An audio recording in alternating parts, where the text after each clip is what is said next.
حضرت رومی نے لکھا ہے، وہ فرماتے ہیں کہ ایک والد تھا تو اس نے بڑی دولت کمائی تھی، تو اس کا بیٹا بے دریغ ہی اڑاتا رہتا تھا، کبھی ادھر پیسے بھگا دیے، کمائے نہیں تھے نا، محنت نہیں نہ کی تھی، کمائے نہیں تھے۔ والد بڑا سمجھاتا تھا پر سمجھ نہیں آتی تھی۔ ایک دن اس کے ابا کے ذہن میں ایک بات آئی، وہ کہنے لگا بیٹے یار میں کنگال ہو گیا ہوں، اچانک حالات خراب ہو گئے، ایک آنا مجھے چاہیے، دوائی خریدنی ہے، کہیں سے لے کے آؤ۔ اس نے کہا ابا مسئلہ ہی کوئی نہیں، یار ہی بڑے ہیں، بہت سارے لوگوں کے ساتھ رات میں جاتا ہوں روٹی کھانے ہوٹل میں، کئی ہیں جو میرا انتظار کر رہے ہوتے ہیں، فیس بک والے اور جناب وہ سیلفی والے، بڑے سارے ہیں جو کہتے ہیں تیرے بغیر گزارا ہی نہیں، بڑے ہیں جو روز سویرے اٹھ کے پہلے مجھے السلام علیکم کا میسج کرتے ہیں، پھر اس کے بعد کسی اور سے، بڑے ہیں کوئی مسئلہ ہی نہیں۔ ایک کے پاس گیا، ایک آنا چاہیے، اس نے دے دیا، لا کے ابا کو دیا، تو ابا گھر کے اندر جو امیر لوگ ہوتے تھے گھر میں کنواں کھدوا لیتے تھے، ابا کنویں کے کنارے بیٹھا تھا، جب بیٹے نے آنا لا کے رکھا تو اس نے پانی میں پھینک دیا۔ اگلی صبح پھر کہا بیٹے ایک آنے کی ضرورت ہے، دوا خریدنی ہے، اس نے کہا مل جائے گا۔ دو چار پانچ دوست ابھی ہیں بڑے مالدار، ان سے جا کے کہا، ایک سے آنا لایا، ابے نے پھر پھینک دیا، تیسرے دن بھی پھینک دیا، چوتھے دن بھی، یار اب ختم ہو گئے۔ کچھ آہستہ آہستہ دوستوں کو پتہ چل گیا کہ کنگال ہو گیا ہے، خبر پھیل جاتی ہے نا، اب بھوکا ہو گیا ہے۔ اب آہستہ آہستہ موبائل بند ہونے لگے، آہستہ آہستہ جو ہے وہ نمبر بلاک ہونے لگا، حالات بگڑ گئے۔ اب جب اسے پتا تھا کہ یار تو اب دروازہ کھٹکھٹاتا ہوں تو کہتے ہیں کہ اسے کہہ دو میں گھر نہیں، ابا نے تو آنا مانگنا ہے اور میں بے دریغ دولت ابا کی اڑاتا رہا ہوں، اب یہ بھی نہیں کہہ سکتا کہ مجھے دیتا کوئی نہیں۔ شہر سے باہر نکل گیا، سارا دن مزدوری کی، جد و جہد کی، کبھی کام کیا نہیں تھا، ہاتھوں پہ چھالے پڑ گئے۔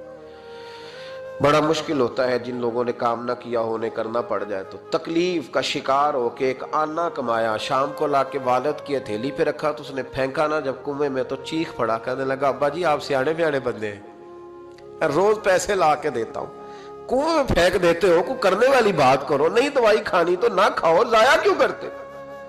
تو بیٹے کو باپ نے تھپکی دے کے بٹھا لیا، اس نے کہا بیٹا میں نے پہلے دن تو نہیں پھینکا، تو ساتواں دن میں روز پھینکتا ہوں، آج تیری چیخیں کیوں نکلی؟ کہنے لگا ابا پہلے ادھار کے تھے آج مزدوری کے ہیں۔ نہیں سمجھ آئی بات؟ پہلے بولیے، اور آج میری محنت ہے، مزدوری ہے، جد و جہد ہے۔ تو والد کہنے لگا بیٹے یہی میں تجھے سمجھانا چاہتا تھا، وہ میرے بھی محنت کے ہیں جو تجھ روز یاروں کو کھلا آتا ہے، میں نے بڑی جد و جہد سے جمع کی ہے، میں کنگال نہیں ہوا، صرف تجھے سمجھانا تھا۔ او بھائی یہ آنکھیں تیری محنت کی نہیں نا، اس لیے تو شکر نہیں ادا کرتا، یہ وجود، یہ ٹانگیں، یہ شعور، یہ تیری جد و جہد کا نہیں، جو عقل کی دولت اللہ نے دی ہے نا، یہ تیری محنت کی نہیں۔ اگر محنت کی ہوتی تو سجدے میں پڑا رہتا، تو خیال کرتا اللہ نے آنکھیں دی ہے قرآن دیکھنے کے لیے، جب کوئی کسی گندی چیز کو دیکھتا ہے تو ناشکری کرتا ہے، جب غلط طرف اٹھاتا ہے یہ چیزیں تو ناشکری کرتا ہے۔ صاحبو یاد رکھنا اور اس پر ضرور غور کرنا کہ جب نعمتوں کا شکر ادا نہ کیا جائے تو پھر ہمیں استغفار کا حکم دیا گیا ہے۔ پھر کیا کرنا ہے ہم نے؟ استغفار کہ یا اللہ ہم تیری نعمتوں کا شکر ادا نہیں کر سکے تو ہمیں معاف فرما دے، تو ہم سے درگزر فرما، معاف فرما۔ ایک استغفار اس بات کا ہے کہ دیکھیں نا، یہ رسول پاک علیہ السلام کا فرمان ہے، یہ حدیث امام راضی نے لکھی ہے، اور نبی پاک کی فرمان کے لحاظ سے جو چیز ہمارے سامنے آئے نا اس پر ہماری آنکھیں بھی کھل جانی چاہیے، دل بھی کھل جانا چاہیے، کہ کوئی خاص ہی بات تھی جو حضور نے بیان فرمائی صلی اللہ علیہ وسلم۔ سرکار دو عالم علیہ السلام نے فرمایا ایک آدمی نے 500 سال بغیر ریاکاری کے اللہ کی عبادت کی۔ کتنے سال؟ 5 سال نہیں ہوتی بغیر ریاکاری کی۔ تہجد پڑھنے والا جب تک 6 لوگوں کو بتا نہ دے تہجد پڑھی ہے، اتنی دیر تو تہجد آگے بڑھتی نہیں، کم از کم 6 بندوں کو پتا ہونا چاہیے۔ اور میرے جیسے حاجی نمازیوں کا تو دل کرتا ہے کہ وظیفے پہ بندہ رکھا جائے جو تعریفیں کرے صبح و شام، حاج صاحب کی کیا بات ہے، حضرت صاحب کی وظیفہ دیں گے اس کو مہینے کا، وہ تعریف کرے کھول کے کہ آپ کی بڑی بات۔ یہ مرض ہے، تعریف سننا نا یہ بیماری ہے، اس نے جھوٹ کو جنم دیا ہے، بہت بڑا مرض ہے۔ حضرت سعدی نے اس پر بہت بڑے مقالہ جات لکھے ہیں اور فرماتے ہیں یہ مرض کچھ لوگوں میں بہت زیادہ ہوتا ہے۔ ایک امیروں میں، امیر لوگ ناراض نہ ہو جائیں پر انہوں نے کہا ہے تو کوئی حکمت ہوگی نا، امیروں میں تعریف سننے کا مرض بہت زیادہ ہوتا ہے۔ فرماتے ہیں ایک بادشاہوں میں اور تیسرا عورتوں میں، ان میں یہ بیماری بہت زیادہ ہوتی. کوئی تعریف نہ کرے تو خود اپنی کرنی شروع کر دیتے ہیں, خود ہی کہہ دیتے ہیں کہ کیا بات سی, میرے ابا جی تے وہ تے 100 حال چلدا سی تے 150 بندہ ٹکر کر. ابا جی دی چھڈ, تو دس تیرے کنے چل دے, تیرے کول کنے بندے روٹی کھاندے, اپنی بات کرنا. اقبال کہتے تھے تو وہ آبا تمہارے ہی, مگر تم کیا ہو, ہاتھ پہ ہاتھ درے منتظر فردا. ابا جی کی دادا جی کے چھوڑ, اپنی کر, ہمیں تو تیرا پتہ ہے, تو اپنی بات کر, تیرے اندر بھی کوئی چیز ہے کہ نہیں. ابا دادا تو سب کے بڑے, حضرت آدم کی اولاد ہے تو حضرت آدم نبی تھے, تو باپ دادا تو سب کے بڑے بڑے ہی ہیں. بات یہ ہے کہ اپنی بات کرنی چاہیے نا. تو یہ بیماری ہے, یہ نقص ہے. 500 سال بغیر ریاکاری کی عبادت, اور بیان میرے نبی کریم علیہ السلام فرما رہے ہیں 5, بولیے, یہ بہت بڑا مسئلہ ہے. دکھاوا نہ ہو, ریاکاری نہ ہو. ہم مجالس میں جاتے ہیں نا جناب, محافل میں, تو لسٹ ملتی ہے, یہ چودھری صاحب نے صدارت ہے, انہوں نے خصوصی تعاون کیا ہے, تو یہ فلانے صاحب ہے, تو ان کا بھی نام لینا ہے. تو میں کبھی کبھی کہہ دیتا ہوں کہ یار آپ نے تو کہا تھا یہ نبی پاک کی تعریف کی محفل ہے, اور یہاں آپ نے لسٹ لگا دی ہے پوری تعریف کرنے والوں کی. کچھ ضروری ہے کسی کا نام لینا اور اس کا جناب ذکر کرنا اور اشتہار پہ اس کی فوٹو آنا, یہ کچھ ضروری ہے؟ ویسے بھی کوئی اچھا لگتا ہے کہ نبی پاک کے نام کی محفل اور میں صدارت کر رہا ہوں؟ ڈرنا چاہیے نا مجھے اللہ تعالیٰ سے. حضور کی محفل اور میری صدارت, اس پر کبھی غور کریں. اگر کوئی راہ طریقت کا مسافر ہوگا تو تڑپ جائے گا کہ نبی پاک کے نام کی محفل اور سرپرستی ایک ایسے آدمی کی جس کو وضو تک نہیں کرنا آتا. چھ مانا دار ہے, وہ دھندا ہے معاذ اللہ تعالیٰ, جس کا جو دل کرے وہ کرتا جائے. 500 سال بغیر ریاکاری کی عبادت کی, 5 بڑا مشکل ہوتا ہے. حضور فرماتے ہیں یہی بندہ جب اللہ کے حضور کھڑا کیا جائے گا تو رب کریم اس سے کہے گا کہ چلو اس کو میرے فضل سے جنت میں لے جاؤ. تو عرض کرے گا مالک فضل تو ٹھیک ہے, پر 500 سال لگائے میں نے. 5, وہ مولوی صاحب میری طرح کے بیچارے جو امام مسجد ہوتے ہیں نا, تو وہ بھی کہتے ہیں جب میں آیا تھا تو 30 بچے تھے مسجد میں, اب 80 ہو گئے. اور بھائی یہ بندوں کو بتانے کی کیا ضرورت ہے, یہ تو اللہ کی رضا کے لیے ہے نا, تو چھوڑ, اس میں اتنا تذکرہ کرنے کی کیا حاجت. 500 سال جس نے لگائے, بول پڑا یا اللہ 500 سال لگائے اور تو کہتا ہے کہ اس کو میرے فضل سے لے جاؤ. تو رب کریم نے فرمایا چلو کوئی نہیں, پھر انصاف کر لیتے ہیں. الٹی آنکھ کی روشنی نکال کے ترازو کے ایک پلڑے میں رکھو اور 500 سال کی بغیر ریاکاری کی عبادت دوسرے پلڑے میں رکھو. کبھی اس مریض سے پوچھنا جس کو ڈاکٹر کہہ دیتا ہے کہ تیری آنکھ کا علاج نہیں ہو سکتا. بے بس ہوتے ہیں ڈاکٹر, جواب دے جاتا ہے شعور. پوچھ کبھی اس شخص سے, کو کہتے ہیں بس جناب اب آپ اپنی آنکھیں موجود ہونے کے باوجود آپ دیکھ نہیں سکتے, اتنی موٹی آنکھ لگی ہوئی ہے, لیکن روشنی اللہ چاہے تو دیتا ہے, نہ چاہے تو نہیں دیتا. 5 ایک آنکھ کی روشنی ایک پلڑے میں رکھ لو اور دوسرے میں 500 سال کی عبادت رکھ دی. اللہ اکبر. تو رب کریم نے فرمایا اب تولو. جب تولی تو وہ عبادت تھوڑی تھی اور ایک نعمت زیادہ تھی. اللہ نے فرمایا یہ تو بھائی اس کو تو 500 سال دیے تھے, یہ تو ایک نعمت کا شکر نہیں ادا کر سکا, پکڑو اس کو دوزخ میں ڈالو. یہ کر کے کیا آیا ہے, پکڑو جہنم میں ڈالو, اس کو لے چلو.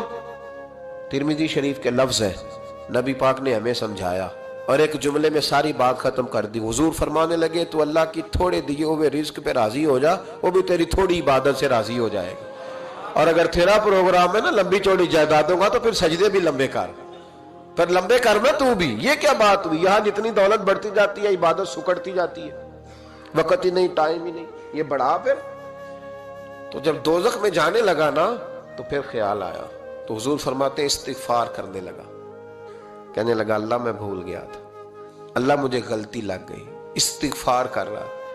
تو جب اس نے استغفار کیا تو رب کریم تو پہلے ہی بڑا قبول کرنے والا ہے. یا اللہ میں بھول گیا, تو فرمایا چلو جو استغفار کرے اسے تو میں ویسے ہی معاف کر دیا کرتا ہوں, اسے بخش دو, اسے میرے فضل سے جنت میں لے جاؤ. پہلا استغفار. ہمارے بزرگ نے ایک مراقبہ کراتے تھے, مراقبہ ان فی خلق السماوات والارض واختلاف اللیل والنہار لآیات لأولی الالباب. مراقبہ ہوتا تھا اللہ کی نعمتوں پر غور کرنے کا نام. تو اکیلا بیٹھ, گردن جھکا اور غور کر خدا کا فضل کتنا ہے اور میری اس میں محنت کتنی, اس کا شمار کر. اس طرح کر کے 2 خانے بنا، ایک خانے میں اللہ کی نعمت رکھ اور دوسرے میں پھر اپنی محنت رکھ۔ اس کو کہتے ہیں مراقبہ۔ یہاں سے مراقبہ سٹارٹ ہوتا ہے۔ اور اگر تو شکر ادا کر رہا ہے تو پھر ٹھیک ہے، ورنہ پھر استغفار کر، پھر اللہ کے حضور معافی مانگ، پھر اس کے حضور آہوزاری کر، پھر اس سے کہہ کہ وہ معاف کرے۔ ہم لوگ یہ والا مراقبہ نہیں کرتے، اس لیے جو چیز ہے وہ تو میرا حق تھا، مجھے فٹافٹ دوسری بھی چاہیے۔ استغفار کریں اس لیے کہ ہم شکر ادا صحیح طور پر کر سکے۔ پھر اس کے بعد دوسرا استغفار اس وقت ہوتا ہے اللہ اکبر کہ جب انسان باشعور زیادہ ہو پر بے عمل بھی اتنا ہی زیادہ ہو، اسے بھی استغفار زیادہ کرنا چاہیے۔ اب میرے سمیت کسی بھی آدمی کو چھیڑیں گے نا تو دنیا اور مافیہ کی وہ باتیں کرے گا، لیکن جب اس کا عمل دیکھا جائے گا تو کچا سا، پلپلا سا، کمزور سا۔ یعنی ایسے لوگ ہیں جو ماں باپ کی عظمت پر 6 گھنٹے تقریر کر سکتے ہیں، لیکن اگر ان کی اماں سے جا کے پوچھا جائے کہ بیٹے کا حال کیا ہے جی، تو کہتے ہیں بڑی تکلیف میں اپنے بیٹے کے سبب سے وہ بڑی آزمائش کا شکار۔ بھئی تیری 6 گھنٹے کی تقریر کا معنی کیا ہوا؟ تو لفظوں کے گورکھ دھندے کا ماہر ہے۔ لفظ، میں ادھر گیا ہوا تھا بڑی دور پنجاب کے ایک شہر میں، تو ایک صاحب مجھے کہنے لگے کہ میری 21ویں سالانہ محفل ہے۔ میں نے کہا آپ نماز پڑھتے ہیں؟ کہتے نہیں۔ تو میں نے کہا محفل کا کیا معنی رکھا ہوا ہے آپ نے؟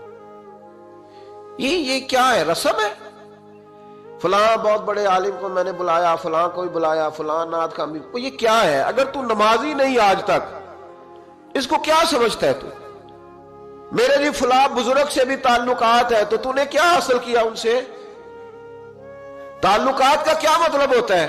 فوٹو آتی ہے ساتھ، اخباروں میں تصویر لگ گئی، فیس بک پہ آ گیا کہ میں ان سے ملا ہوں، اتنا تعلق ہے؟ یہاں تو بھائی خوشبو کے قریب سے بندہ گزر جائے تو خوشبو آنے لگ جاتی ہے۔